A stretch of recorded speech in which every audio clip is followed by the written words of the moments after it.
Hai, welcome back. Nah, di video sebelumnya aku udah share video liburan aku selama di Labuan Bajo dan bonusnya Bali. Dan di video kali ini aku mau share tentang itinerary-nya, terus budgetingnya, plus minusnya liburan aku kemarin. Siapa tahu di antara kalian di sini mau liburan ke Labuan Bajo. So, keep on watching.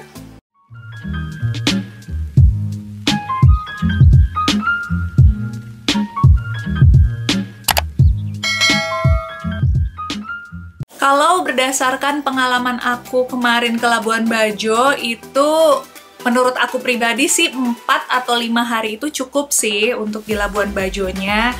Nah, untungnya untuk tiket pesawatnya sendiri itu nggak pakai transit, jadi direct flight dari Jakarta langsung mendarat di Labuan Bajo. Tapi kalau kalian ingin lebih irit lagi, misalnya nggak mau naik pesawat, pengennya ngeteng gitu, bisa aja sih ngeteng naik kapal, terus naik bus, itu pasti akan jauh lebih murah. Selain itu, ada juga paket anti ribet. Aku ngomongnya paket anti ribet karena tur Labuan Bajo itu sudah mempersiapkan tiket pesawat kita, terus makan, terus kita bakalan dijemput di bandara, terus bakalan diantar lagi pulang. Jadi benar-benar kalian nggak ngeluarin budget lagi. Kecuali buat kalian yang ingin berbelanja souvenir, itu kan tergantung dari pribadi masing-masing. Kalau pengalaman liburan aku yang kemarin itu, aku ngambilnya mix. Maksudnya itu aku ngambil paket tour travelnya, jadi pesawat, terus explore si pulau-pulau kecil yang ada di Labuan Bajo itu, aku pakai paket. Kemudian aku juga nambah hari untuk explore si Labuan Bajo daratannya itu sendiri. Tapi kalau kalian ingin seperti aku itu, tentunya harus ada budget ekstra. Meskipun ada budget ekstra, tapi kalau aku sih pribadi akan benar-benar meminimalisir supaya nanti aku pulang-pulang liburan gak makan Indomie. Nah, hari pertama aku berangkat dari Jakarta ke Labuan Bajo, direct flight, itu pagi hari, dan waktu tempuh Jakarta Labuan Bajo itu 2,5 jam. Nah, untuk booking penerbangannya sendiri, aku memang karena ngambil paket, jadi aku langsung bilang ke orang si tour travelnya untuk bookingkan aku tiket tanggal berapa yang aku mau. Nah, nanti tinggal mereka yang atur dan kalian tinggal terima kode bookingnya. Untuk pesawatnya sendiri, aku menggunakan pesawat batik. Jadi, kalau misalnya kalian bawa bagasi, nggak perlu lagi tambahan budget ekstra. Sesampainya aku di Labuan Bajo, di Komodo International Airport, aku tidak dijemput oleh paket tour travelnya. Itu karena aku memang merencanakan datang lebih awal sebelum mengikuti si sailing trip. Aku datang lebih awal karena aku pengen explore si Labuan Bajo daratannya. Cuma buat kalian yang nggak mau datang lebih awal, kalian pasti akan dijemput oleh tour travelnya dan langsung berangkat untuk sailing trip si Labuan Bajo. Dari bandara ke hotel waktu itu aku pakai taksi. Cuma di Bandara Labuan Bajo ini mereka nggak punya taksi resmi ataupun taksi bandaranya gitu. Jadi kita pakai taksi yang pribadi dengan budgetnya 60-75 ribu sekali jalan. Kamu tenang aja, taksinya cukup aman kok buat mengantarkan kalian sampai ke tempat tujuan. Untuk hotelnya sendiri itu kebetulan aku memang udah booking 2 minggu sebelum aku berangkat. Jadi nyampe di hotelnya aku langsung check-in dan gak perlu ribet-ribet lagi. Nah, si hotel yang aku mau ini punya konsep yang unik. Itu kenapa aku sampai bela-belain untuk datang lebih awal karena aku pengen banget coba nginep di hotel ini. Konsep hotelnya sendiri itu seperti hotel terapung, jadi dia hotelnya di atas kapal. Nah, namanya itu Le Pirate. Di Labuan Bajo itu ada 2 Le Pirate, jadi ada Le Pirate yang hotel di daratannya, ada Le Pirate yang di botel, mereka nyebutnya botel. Untuk check-in-nya itu kita tetap di Le Pirate yang ada di daratnya. Nah, nanti setelah kita check-in, pihak hotel akan menyediakan transportasi dari hotel ke dermaga. Kemudian dari dermaga kita akan diantarkan menggunakan speedboat. Nah, untuk waktu tempuhnya sendiri itu sekitar 5 menit sih, jadi nggak makan waktu banyak. Dan gratis! Ini dia penampakan botelnya. Itu kenapa aku pengen banget nginep di sini, karena sayang aja kalau udah ke Labuan Bajo nggak kesini. Nah, kamar kita itu di setiap kamar bakalan ada deck, jadi kayak ada private deck gitu buat kita. Budget yang harus dipersiapkan untuk menginap di Le Pirate Botel ini kurang lebih 650.000. Jadi nggak terlalu, kalau menurut aku sih itu nggak terlalu mahal ya, dengan apa yang kita dapat harga segitu tuh bagus banget. Dan saran kalau dari aku nih, menurut aku mendingan kita ke botelnya itu pas weekdays, karena kalau misalnya weekend itu katanya sih full book dan kayak rame gitu. Jadi kalau weekdays itu kayak private, berasa kapal sendiri. Oh iya, buat kalian yang pengen explore Labuan Bajo daratannya, kalian bisa menggunakan motor. Nah, di sana untuk biaya sewa motor itu per harinya 75.000. Dan kalian harus cobain kuliner di Kampung Ujung. Lanjut, jadi keesokan harinya setelah aku check out dari hotel, aku dijemput oleh pihak tour travelnya untuk sailing trip Labuan Bajo 3 hari 2 malam. Sudah termasuk makan, minum, snack, alat snorkeling, terus dokumentasi berupa foto dan video. Pokoknya semuanya sudah beres, jadi kalian tinggal terima bersih. Untuk sailing trip hari pertama itu kita startnya dari siang.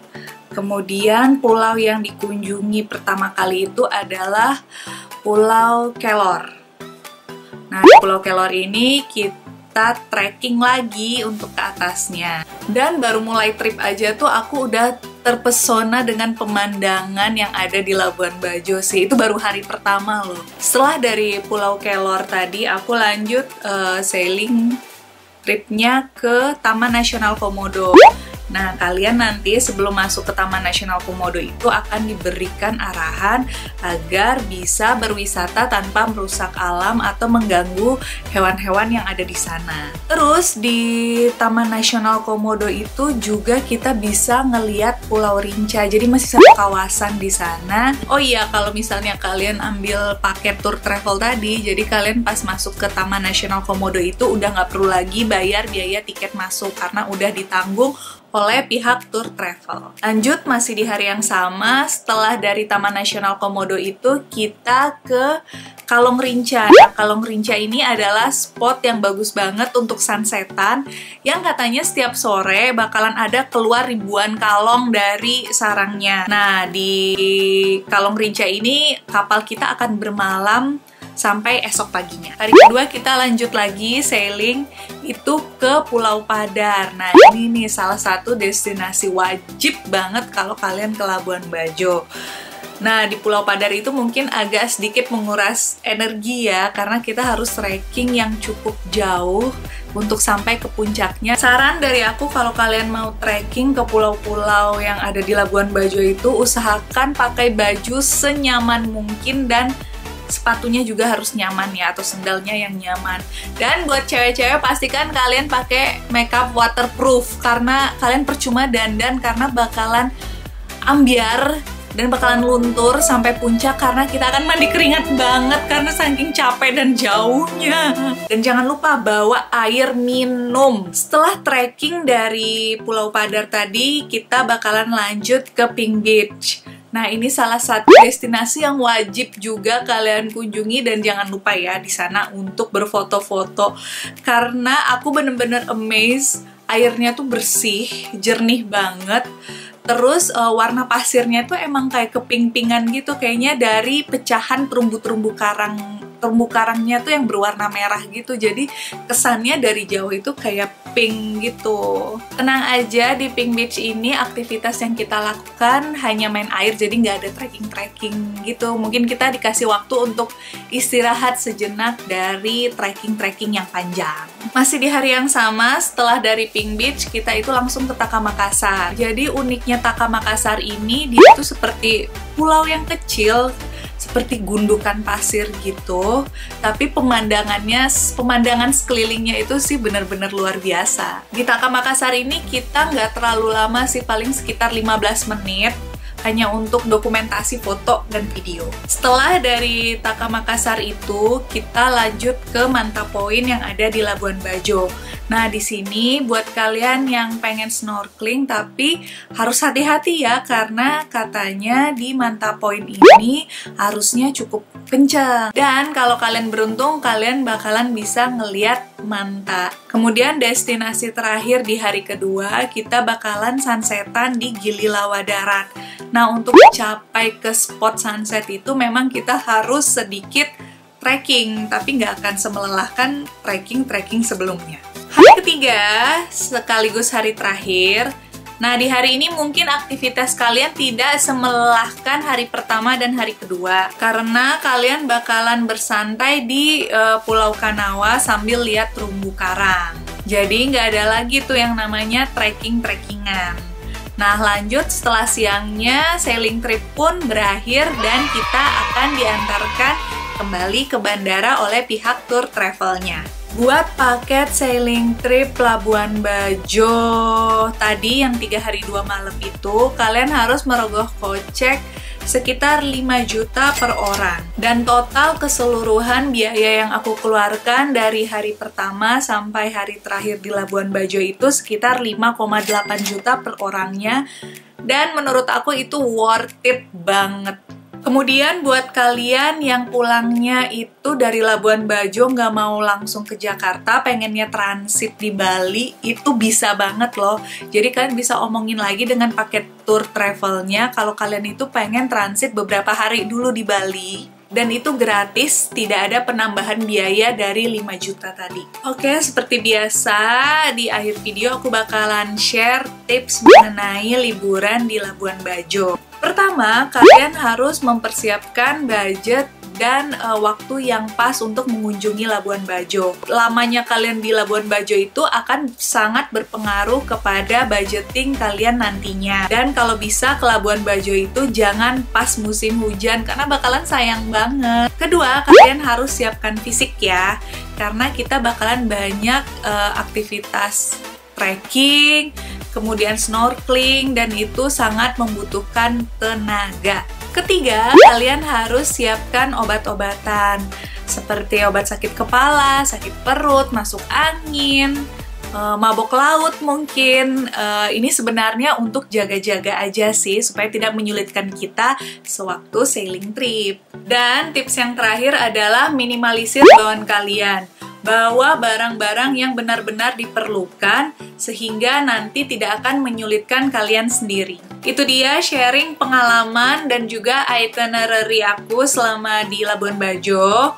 Untuk besar kecilnya biaya itu tergantung kembali kepada diri kita masing-masing. Tapi itu semua akan sebanding dengan pengalaman yang akan kita dapatkan. Semoga video ini dapat membantu kalian yang sedang merencanakan liburan ke Labuan Bajo dan masih bingung mengenai itinerary-nya dan juga budgetingnya. Jika masih belum jelas atau ada yang ingin ditanyakan, kalian bisa langsung komen di bawah.